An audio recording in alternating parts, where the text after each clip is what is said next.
Well, for more on the disaster, we speak with Justine McMahon, a CARE International's country director in Papua New Guinea. Justine, it's good to have you on. Let's talk about the scale of the devastation and the conditions that are complicating those rescue efforts. I mean, the landslide hit a remote village, but the impact, as we've seen, is large. The impact is beyond anything they've seen in this part of the world. I've just come off a briefing. They've now increased the estimate of people affected to close to 8,000 people. There is no confirmation of the death toll, but the total number is over 8,000. There are significant challenges in the rescue and recovery effort that the authorities are trying to grapple with at the moment. Justine, I just want to clarify there. You're saying you were just at a briefing and 8,000 people may have been buried alive? No, may have been affected. They've either been made homeless or they've lost their food garden. So that would be the total affected by the landslide, but that is not an indication of the death toll because the authorities aren't in a position to confirm that at this time. All right. So we are getting reports that 2,000 people are believed to have been buried alive. Fewer than 10 bodies have been recovered so far.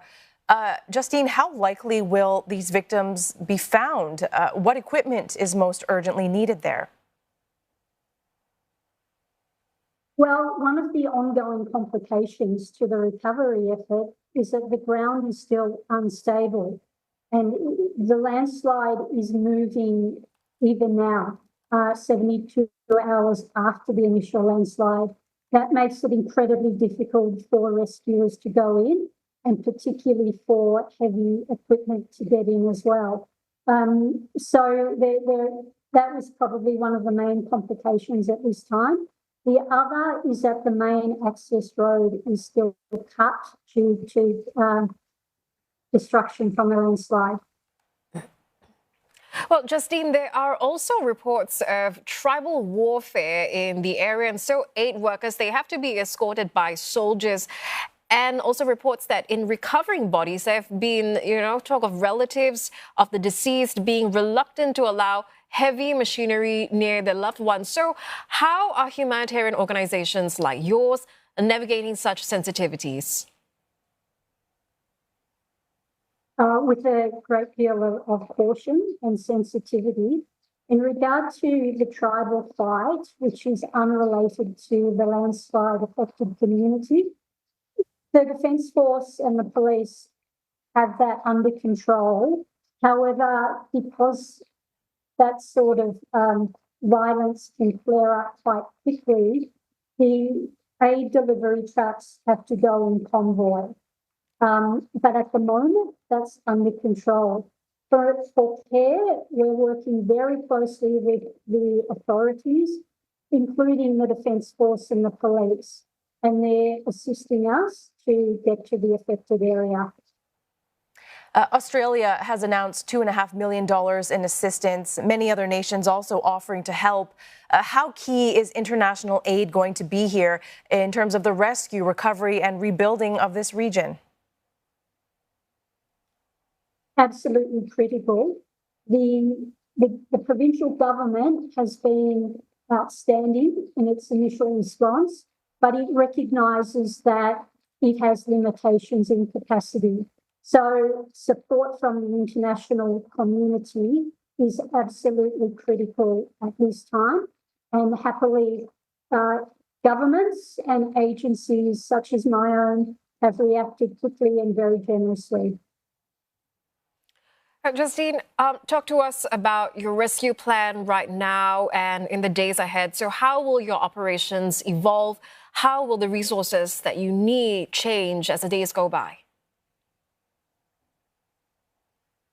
Our initial response will be food, water, and water purification tablets.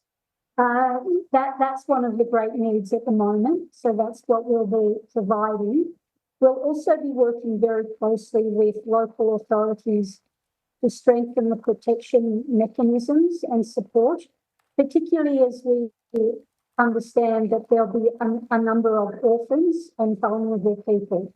So we'll be working to try and create a safe environment for those people.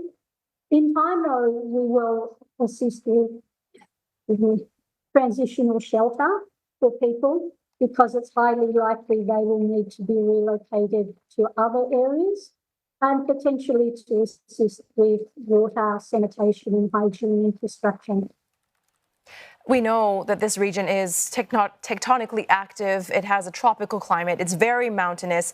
Given all those factors, Justine, is there anything that can be done to prevent future landslides? One of the things that is, has been evident for a very long time, and I think this disaster really brings it home, is the need for geohazard mapping. And that's what the authorities will be planning over the coming months and years to try and plan and predict when these sorts of activities may occur. All right, Justine, thank you very much for those updates. We really appreciate your time and please take care. Justine McMahon, CARE International's Country Director in Papua New Guinea. Thank you.